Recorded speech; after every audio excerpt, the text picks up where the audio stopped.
Well, Mike Petri, thank you so much for taking the time to talk about the Athlete Collective. Pete, I'm actually really excited about this. It's going to be really cool. Yeah, I mean, we met, in November in 2019. So we're now in July of 2020. So 8 months ago was the first time all the founders got together and started talking about what we want to do, to do. And it's exciting to get this thing up and running.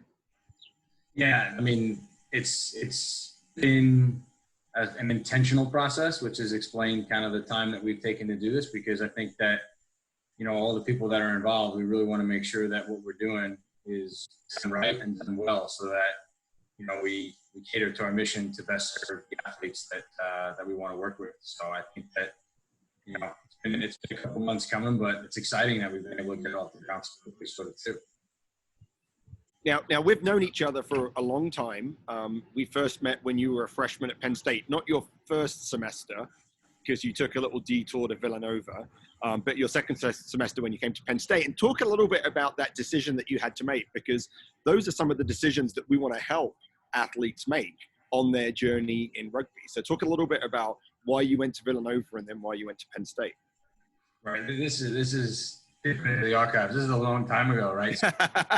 So when I was in high school, Major League Rugby didn't exist. The Eagles were there, the All-Americans were there, but in reality, I remember being a junior or a senior and thinking, that I didn't know that there was much of a future in rugby, and I really wanted to focus on academics and make rugby kind of a very secondary thing. Play socially, have some fun with it, and, not make it such a priority in my life. And, so I went to Villanova. My dad played football there. Both my parents went there, close to home. I didn't even visit Penn State's campus because, as far as I was concerned, it was just going to be too big. Villanova had a much smaller community and it's much smaller feel to it. And then I got there and I was having a hard time without rugby in my life. And I missed the structure that it gave me on a day-to-day basis. I missed the camaraderie with my teammates. I was playing for a men's team in the area and they were fantastic. I was playing with Philly Whitemarsh actually. And they were awesome in welcoming, a freshman in college into what was at that time, their Super League program. But, it wasn't the same. It wasn't like, on a Friday night or a Saturday night, the guys on the men's team had a very different agenda than what I did. And I remember meeting guys like John Grace, who was a Penn State alum, and Matt Wyatt, who was a Penn State alum, and just listening to them talk about the program and stuff. I was like, at least you should go check it out. And then I met you up at campus in November, and I met the other coaches from the team, met some players, and it was an easy decision. As soon as I got there, I was like, this is where I want to be, right? This is what I'm doing. Awesome. So I want to make sure I understand this. So you had decided that you weren't going to play serious rugby, right? And so that was a pretty big inflection point. And then choosing to go to Penn State has really changed your life. Now, how many World Cups have you been to? 3. Right. So you've been to 3 World Cups. You were like a non-traveling reserve for the 4th one. And this to me is one of those things that we want to be able to help athletes do, is not have to see their decision as rugby or education or rugby or career. It should be rugby and education and rugby and career. And I think that that's what you've done. And now you're a teacher and, you're still balancing rugby and a career. You're playing for Rooney. How old are you, Mike? I didn't think we were going to go there with this interview. So at the end of your career, right? You're at the end of your career, and you're going to be one of these people that has always been, or not quite always. We'll get to this, but for most of your elite rugby career, has had to balance both on-field and off-field careers at the same time. I mean, that's a challenge, right? Yeah, it definitely is, and even thinking back on it, one of the things that I always say was so important was having the right support network and the right influences, right? Your sphere of influence is so important. I was very lucky that I had a lot of really great mentors in my life, and a lot of really, really fantastic people that helped me along the way. But including my wife, right? Like she's a personal trainer, so everything from my nutrition to my strength conditioning, like she's been intimately involved in since I met her when I was quite young.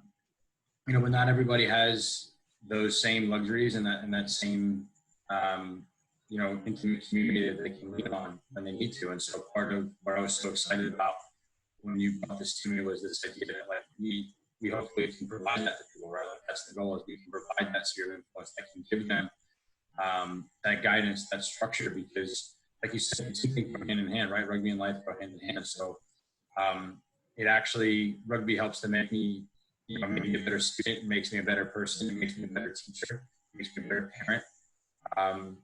Not only because of the culture and the values that it brings, but because of just the lifestyle that I have to lead and the time management skills that I have to get from it. And it can be definitely overwhelming and it can be definitely daunting, but if you've got the right pieces in place to support you in your journey, it can make it not only all the more successful, but all the more fulfilling, right? Which is obviously, as far as I'm concerned, the most important piece to this is, making sure that you enjoy your rugby, because as you said, I'm towards the end of my career. When I look back, I just think of how many great memories I had. And I want to help people get the most out of their rugby experience and really enjoy it, because that's the key to it all. Yeah, I think one of the things for the Athlete Collective is that we want to provide, I love that idea of a sphere of influence. Like we have these networks of experts, we have current and former players that can all support an athlete that is trying to create that balance between, and it isn't actually just career and like elite rugby, right? It could be off field, like family and professional rugby. Like that in itself is difficult, but certainly for whether they're in Major League Rugby or they're in club rugby or they're in college rugby, these people that are trying to balance this idea of I want to be an elite player, but I have all these other responsibilities, right? And that requires very specific, individualized, customized support. It's not the program that you get from your team.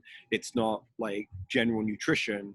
It's really something that can make someone be elite. And that level of support is something that we can provide in the Athlete Collective. And I think that's one of the reasons why it's such a powerful idea. Yeah, and it's even more important now too, Pete, like it is. Even thinking back 10, 12 years ago, a lot of this stuff really wasn't at the forefront of the average athlete's mind. I think even look at something like sports psychology. I remember like being younger, and it was just like kind of dipping your toe in the water, like testing it out and seeing like, can we get this into rugby? And now most players in Major League Rugby have some sort of sports psychology mentor, person that they can talk to about it and, help them stay level-headed and stay cool under pressure. Guys on the Eagles, I had a sports psychologist that I worked with the Eagles that really had one of the most important influences on my career. At that point, I was already more than halfway through it. Right? And he changed so much of how I approached the game, and it made for such a more fulfilling and just overall better experience. And I think that's, like you said, that's critical. And like people, I think it's so important for them to have that sphere of influence around them. And if we can provide that, right, to people, I think it's gonna make the rugby so much more enjoyable. Yeah, I think one of the challenges that we have is that, just like you said, so sports psychology has been around in sport for a long time, not so much in rugby, and definitely not so much in North America. And many of the athletes that we talk to don't even realize the power that sports psychology can have, right? The power that really good nutrition can have. Like people sort of think, well, if I eat more spinach, right, then I'll be good. But actually, like thinking about when you eat, what you eat, how you manage your sleep. I think one of the things that we're very focused on at the Athlete Collective is this idea of player wellness. It's not just about how you play on the field, right? It's about, are you happy? I think, Mike, you've talked about enjoyment. Do you enjoy your rugby? Do you enjoy your life? To be the best player you can be, you have to be enjoying it. And I think that requires a focus on player wellness beyond player performance. And that's where we start. And I think that's really powerful. I think if you look back and you think about when you played your best, it's probably when you enjoyed your rugby the most. Oh, 100%. And that's why I said the introduction of sports psychology to that, like, to the game really had, I mean, that's such a profound impact. And it's one of those things where when you get to rugby practice, you cross the lines and you can kind of forget everything around you, but it's not that easy. It's not as simple as just tuning out and having the resources available to be able to understand and really to unlock your potential as an athlete so that you can focus on your job as an athlete. I think that's invaluable, right? I think that's such an important piece to the puzzle. And as you said, so much of this stuff is often overlooked, right? Health and wellness and nutrition is one of the easiest things to overlook because, as you said, most American players are amateur. Right? They're working full-time jobs or working part-time jobs. A lot of them couch surfing, trying to play as high a standard as club rugby as they can, just to get seen, just to get noticed. Jumping on select-sided teams all over the world to try to get someone's eye, to get some sort of opportunity. And it's easy to just turn around and say, like, well, I've got my work, I've got my rugby, I've got to do more skills, I've got to do more weights, and turn the blind eye to the fact that how important it is that your lifestyle off the field not only contributes and lends itself to you being a more effective athlete in terms of nutrition, but like, are you happy in what you're doing off the field? Because that's feeling at peace with that and feeling at like satisfied and fulfilled in that part of your life will undoubtedly translate on the field to you being a better athlete. Now, Mike, can you talk to me a little bit about like Major League Rugby, the demands that it places on an athlete versus maybe a club or college player? I mean, it's week in, week out. You have to perform. The games are always close. I mean, I always say that 80% of rugby games in America are decided before you even step on the field. Like, if you're going to win or lose. If the other team's better or worse. But in Major League Rugby, that's not true. So can you talk a little bit about the demands that professional and Major League Rugby puts on an athlete and a player, and how that's different than maybe what they've experienced in club rugby or college? Yeah, I mean, having spoken to people about this and worked with young kids who have ambitions of making that jump from high school to college to club to professional test rugby, whatever it is, the one thing I say is it always gets faster and more physical. So the game gets incredibly fast. The demands, really go up and up and up. And whatever it is that you're doing that's gotten you to that point, so say you're a club player or a college player that's been successful in your realm, as soon as you make that jump to Major League Rugby, you have to turn it up a notch even more. Because whatever you're doing, yes, it got you there.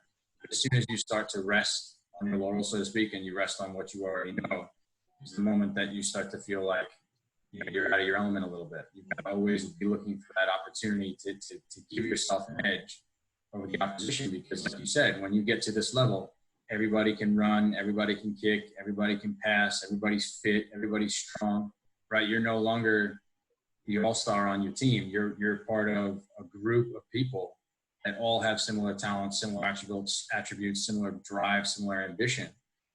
And, I worked with a coach in Wales who said, what are you going to hang your hat on? Like, what is going to make you different from the rest of the players in the squad that's going to get you the opportunities that you want? And so some of it is these off-field things. And so much of it is this off-field stuff that's going to translate, like we keep talking about, translate to, a more fulfilling experience and hopefully therefore a more successful experience for you.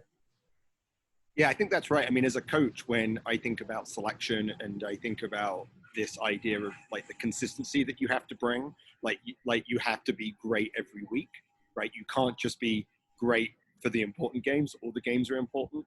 The game is faster. The game's more physical. Your recovery becomes more important. That's both mentally and physically. That's where nutrition comes in. That's where having really strong mental skills and processes come in. And it's that difference between, being an accurate passer 85% of the time and being an accurate passer 95% of the time. And I think the challenge for Major League Rugby is that the first game of the season, you're at 95%.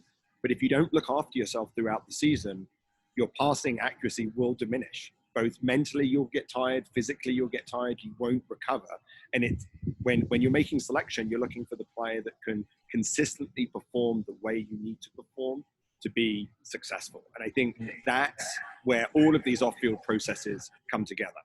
Oh, and absolutely. I mean, everything you do is under a microscope, right? Like everything is analyzed, even your trainings, not just your, Right. I mean, we have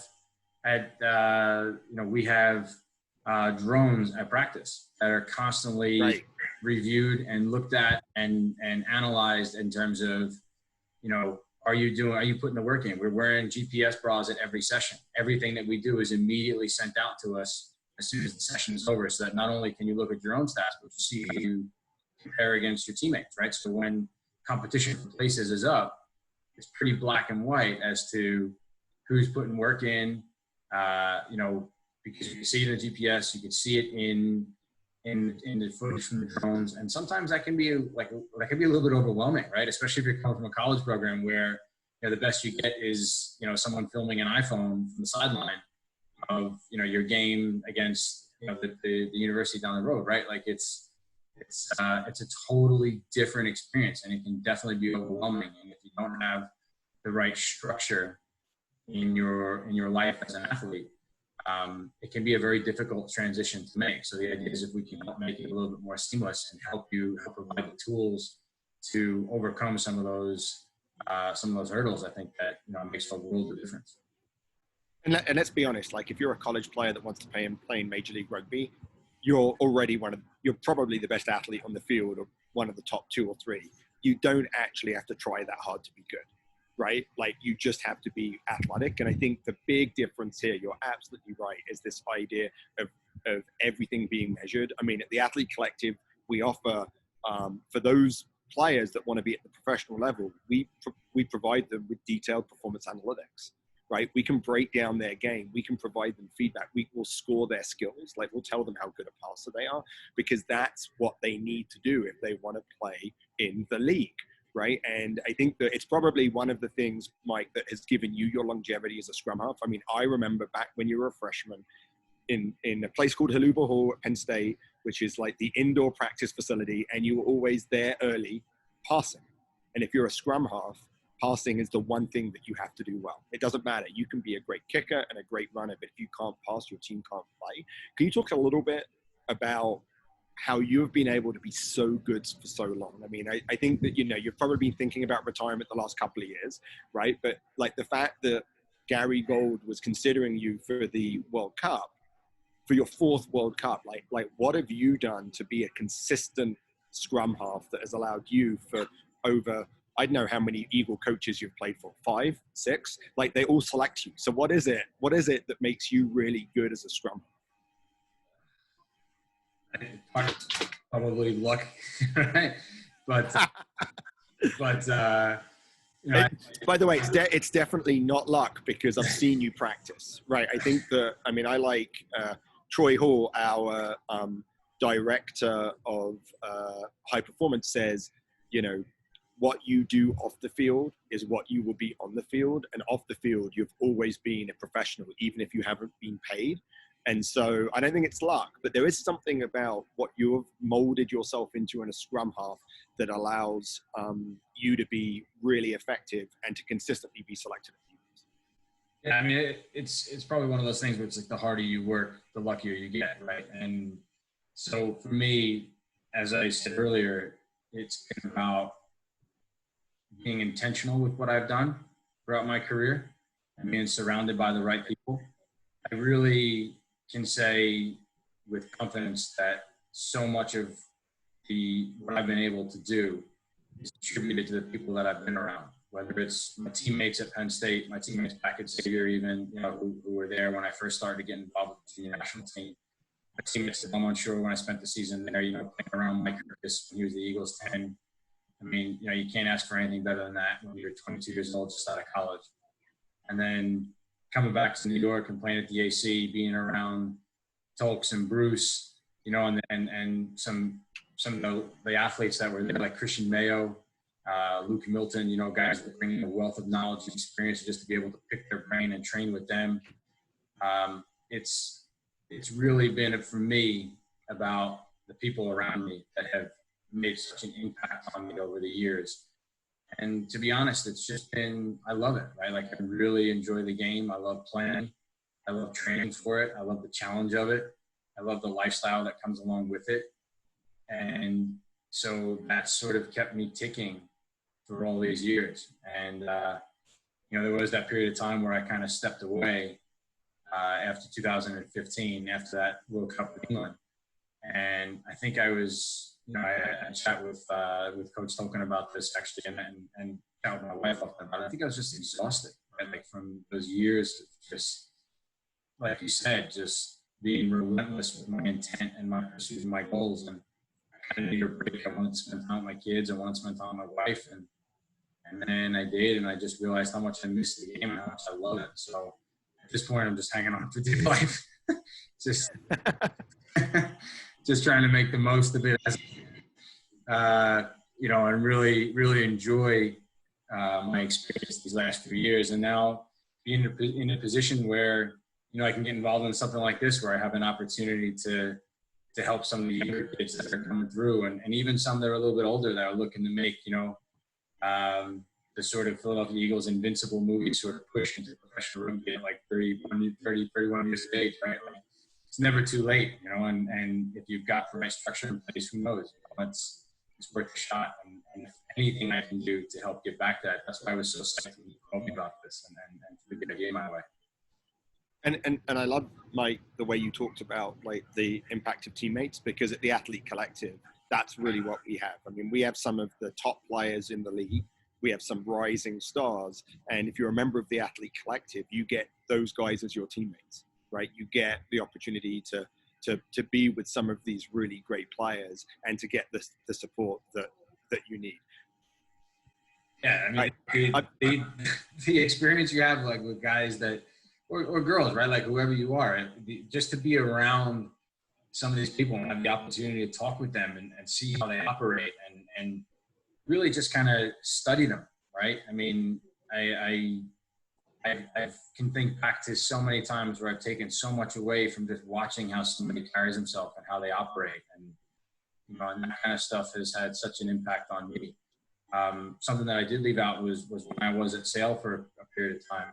I got to play with Dwayne Peel, and that was incredible, right? To be around someone of his caliber, Wales and Lions and Sharks, and now he's coaching in Ireland. It's like he's an extraordinary scrum half, and that was incredible. That was amazing. I didn't have much time. I might not have played a lot, but like the value I was able to take away from playing near Dwayne Peel, like and just day to day seeing how he operates was incredible, and I was able to take that back, and it really made such a difference in my life as an athlete.